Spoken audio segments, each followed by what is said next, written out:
اچھا جی، السلام علیکم۔ آج ایک بہت ہی اچھے امپورٹنٹ ٹاپک کے ساتھ آپ کی خدمت میں، اور وہ یہ ہے کہ what is the purpose of life, ہماری زندگی کا مقصد کیا ہے اور ہم اپنی زندگی کو کیسے بہتر بنا سکتے ہیں۔ تو سب سے پہلے تو یہ کرنا چاہیے کہ ہم پہچانیں کہ ہم ہیں کون، ہمارے اندر کیا کوالٹیز ہیں، کیا کیا نیکیاں ہم کرتے ہیں، کیا کیا گناہ ہم انجام دیتے ہیں۔ اپنے آپ کا انالیسس کریں ہم، صحیح ہے۔ اور اس کے لیے ضروری یہ ہے کہ ہم دیکھیں کہ ہم امیجیٹ رسپانس کیا ہے ہماری لائف میں۔ اگر بالفرض ہمارے سامنے کوئی نیکی کرنے کا ہمیں موقع ملتا ہے تو کیا ہم فوراً اسے انجام دیتے ہیں؟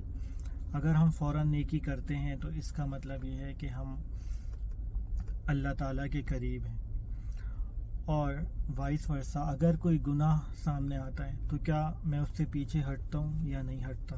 اگر میں گناہ سے پیچھے ہٹ جاتا ہوں، اس کا مطلب یہ کہ میں اللہ تعالیٰ کے قریب ہوں۔ اور اگر جتنی دیر مجھے گناہ سے دور ہونے میں لگتی ہے، اٹ مینس اتنا ہی میں اللہ تعالیٰ سے دور ہوں۔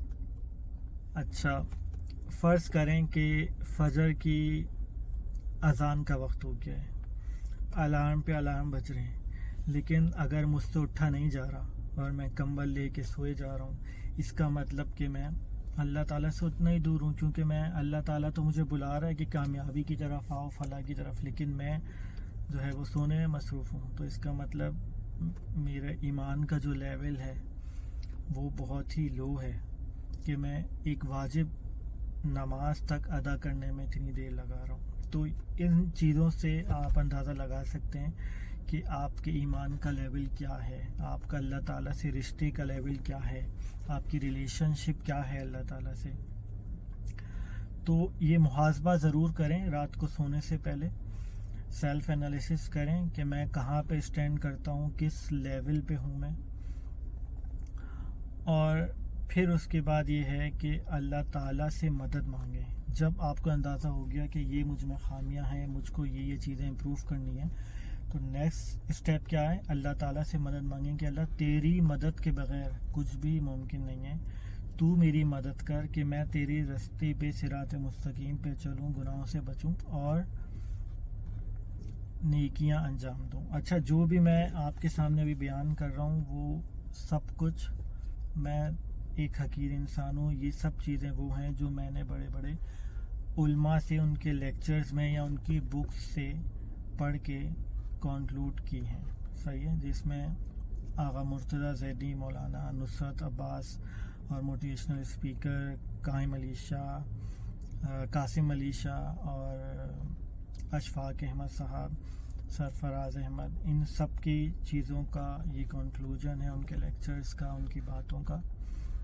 تو وہی میں آپ کی خدمت میں پیش کر رہا ہوں کہ جب ہم اللہ تعالیٰ سے مدد مانگیں کہ اللہ تعالیٰ تو میری مدد فرما اس راستے پہ، کیونکہ اس کی مدد کے بغیر کچھ بھی ممکن نہیں ہے۔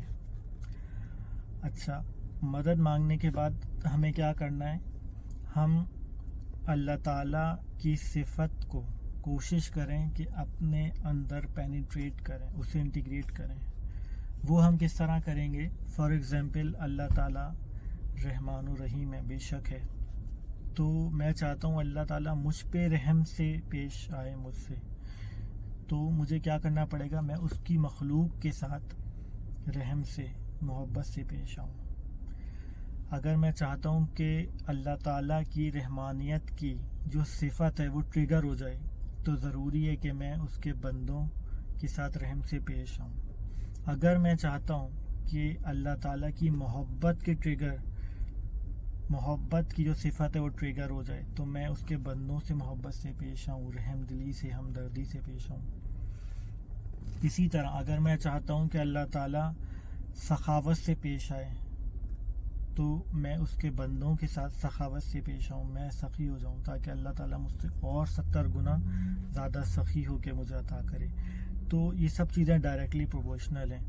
میرا جس طرح کا عمل ہوگا، نظام قدرت یہی ہے، یہ بڑا آپ نے سنا ہوگا پچھلے دنوں یہ جملہ، قدرت کا نظام. تو قدرت کا نظام یہی ہے کہ جو دو گے وہی چیز لوٹ کے آئے گی، چاہے وہ محبت ہو، عزت ہو یا رزق ہو.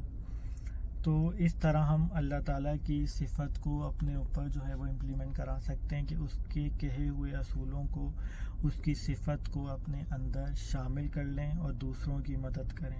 جو چیز ہم دوسروں کے ساتھ کریں گے وہی چیز پلٹ کے آئے گی. جیسے کہتے ہیں جو آج تم بوگے وہی کل کاٹو گے. فار ایگزامپل اب والدین ہیں وہ رحم کا مظہر ہیں، صحیح ہے. تو اگر ہم والدین کے ساتھ رحم سے پیش آئیں گے، رحم کریں گے، تو اللہ تعالیٰ 70 ٹائمز، اس سے بھی زیادہ انفینٹ ٹائمز ہم سے رحم سے پیش آئے گا. تو یہ کچھ چیزیں ہیں، ہم ان چیزوں پہ غور نہیں کرتے، لیکن یہ راز کی باتیں ہیں، یہ سیکریٹس ہیں کہ اگر ہم چھوٹی چھوٹی نیکیاں کریں گے، اپنے گھر والوں کے ساتھ اچھے سے پیش آئیں گے، کسی دوسرے کی مدد کریں گے، کسی دوسرے کا بھلا کریں گے، تو ڈیفینیٹلی طور پہ اس کے اثرات ہماری زندگی میں آئیں گے، آسانیاں آئیں گی. اسی طرح کچھ لوگوں کی زندگی ہوتی ہے بہت سب کچھ ہے، لیکن پھر بھی خوشیاں نہیں ہیں، پھر بھی سکون نہیں ہے، اطمینان نہیں ہے.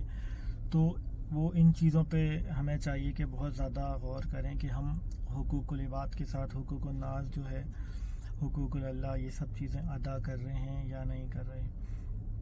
تو اگر ہم اپنے اوپر جبر کر کے بھی، کیونکہ کبھی کبھی نیکی کرنا بہت مشکل ہوتا ہے، اپنے دل کو مارنا پڑتا ہے، اپنی خواہشات کو مارنا پڑتا ہے، لیکن اگر ہم وہ کر کے بھی جبر کر کے نیکی کر رہے ہیں تو اس کا صلہ بھی بہت زیادہ ہے، پھر اللہ تعالیٰ اس کا اجر بھی اتنا ہی زیادہ عطا کرتا ہے. بس شرط یہ ہے کہ ریاکاری نہ ہو. رزلٹ یہ ہے کہ عمل پاکیزہ ہو. پاکیزہ ہوگا تو سب کچھ ملٹیپلائی ہو کے آپ کو ملے گا انشاءاللہ تعالیٰ.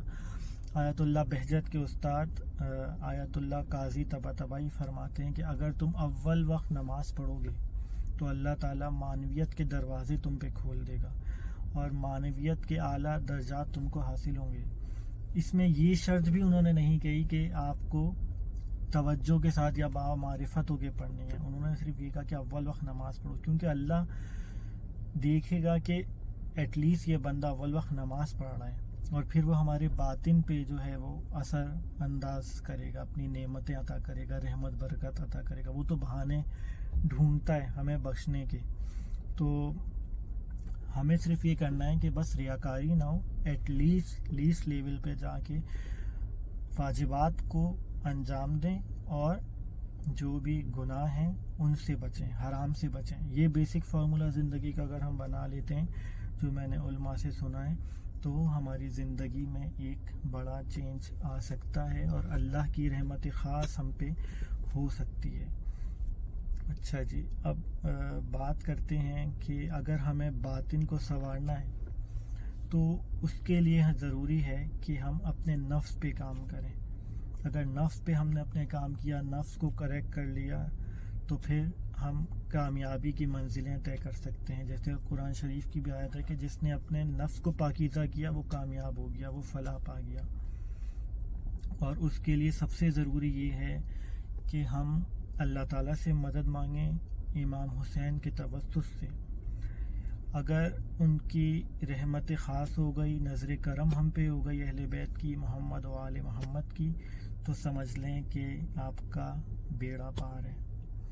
کوشش کرتے رہیں انشاءاللہ تعالیٰ. اللہ کی راہ میں ہر چیز اللہ کے لیے کریں، مقصد اللہ ہونا چاہیے زندگی کا.